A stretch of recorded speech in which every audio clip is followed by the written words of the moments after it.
Good morning, dear students. So, today we will study about electricity. This is the first chapter of your class 10th physics.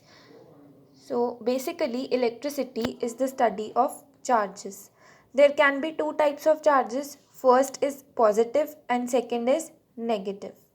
Now, there can be two types. First is static electricity, and second is current electricity. So, static electricity is the study of the charges when the charges are at rest. Examples are insulators. You can see the concept of static electricity in the insulators. You all have a plastic scale at your homes, right? So, take that scale and rub that scale on your hair. Now, bring that scale near to the pieces of paper. That pieces of paper will get attracted towards the scale. And you have done this experiment in your lower classes also. So, this is the example of static electricity because insulator does not allow the charges to move. That's why those paper get attracted towards the scale. Coming to the current electricity is the study of the charges when the charges are in motion. You can see current electricity in metals, non-metals, alloys, electrolytic solutions. Current electricity can also be seen in a few of gases. Now, coming to electric charge. Electric charge is denoted by Q. Fine. Now there can be two types of charges. First is positive, second is negative. So electric charge is basically the intrinsic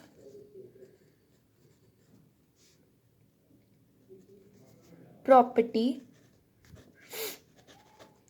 of a substance. Electric charge is basically the intrinsic property of a substance. Intrinsic means the internal property. Electric charge is the property with the help of which a substance exerts an electric force on other charges. For example, if there's a positive charge, it will attract negative charge and it will repel a positive charge. See, if there's a positive charge and here's a negative charge and again a positive charge. So it will attract negative charge and it will repel positive charge, which means like charges repel each other and unlike charges attract each other. Unit of electric charge. SI unit of electric charge is coulombs. And you all have to memorize a value that is the smallest value of the charge available on the earth. That is 1.6 into 10 to the power minus 19 coulombs. This is the smallest possible value of a charge and this value is contained in an electron. Now there is a term called quantization of charge. What does it mean? Quantization of charge means that the charge present on any body will be the integral multiple of this value, right?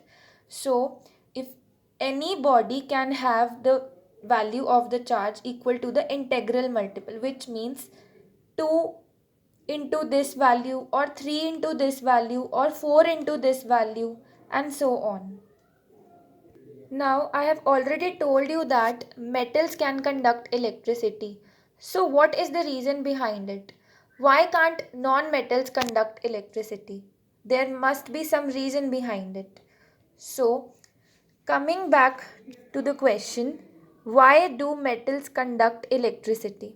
So there's a condition for which electricity can be conducted, and that is for any material to be a good conductor of electricity is the presence of free charge carriers in it. So this is the condition, and that is the presence of free charge carriers in it. Now we are taking two cases. Suppose there's a wire, fine. Suppose it is a metal wire, fine. And now I am taking a non-metal.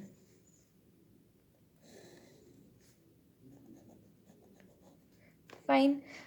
Now you all know that there is a positive center, fine, and electrons are revolving in the orbits.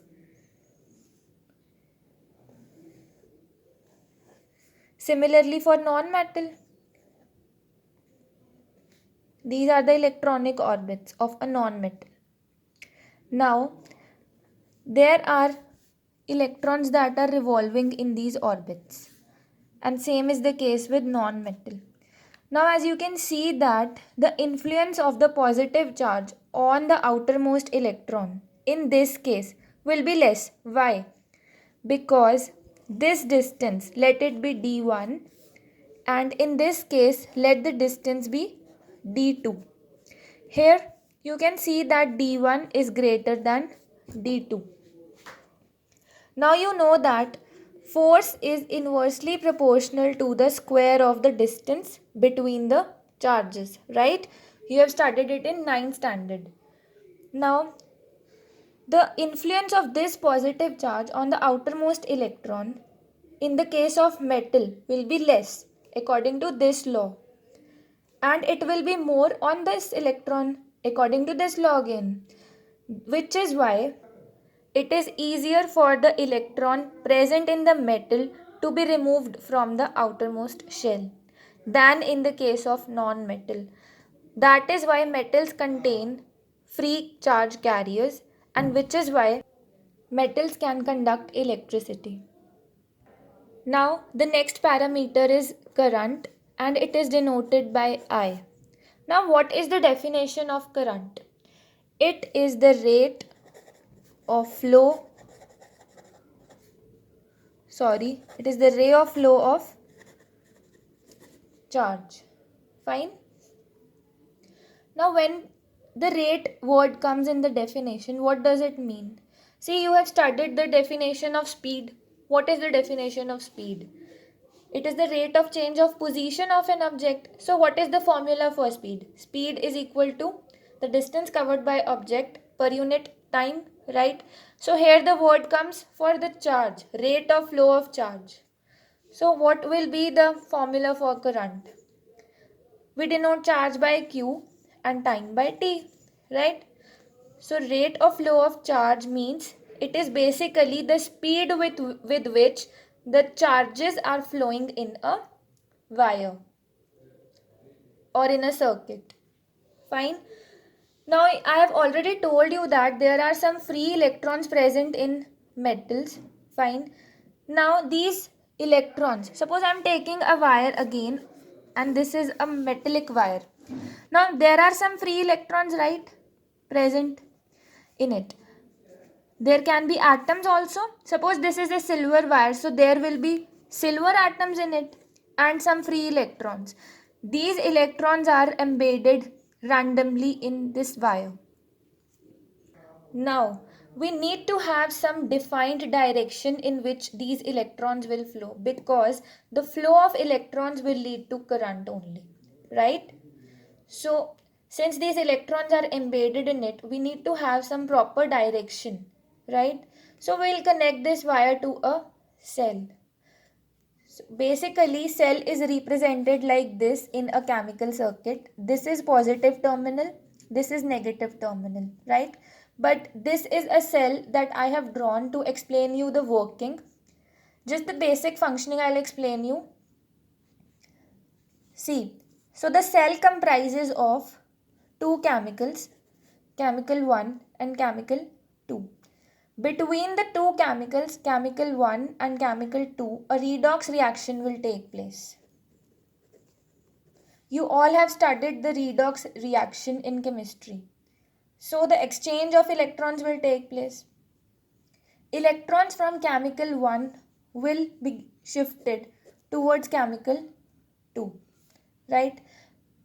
And you have to note that this is the positive terminal of the cell and this is the negative terminal of the cell. Now the electrons are shifted towards the chemical 2. Now, I will give you one example, and that is the case of water. See, there are two reservoirs, reservoir A and reservoir B. Fine. And this is the connecting pipe between the two reservoirs. Reservoir A has some water and reservoir B also has some water, but the level of water in reservoir A is higher than that in the reservoir B. So, what will be the direction of flow of water? Either it can be from A to B or it can be from B to A. But since the level is higher in A, so obviously the water will flow from A to B, right?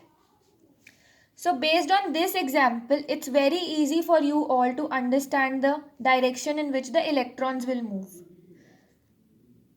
See, I have told you that electrons will be shifted from chemical 1 to chemical 2. Now the number of electrons present here are more, right? And which is why the electrons will be shifted towards the positive terminal. So the flow of electrons will be from this to this to this, right? I hope you have understood the working, because if you have understood this functioning now, so then you will understand this functioning also.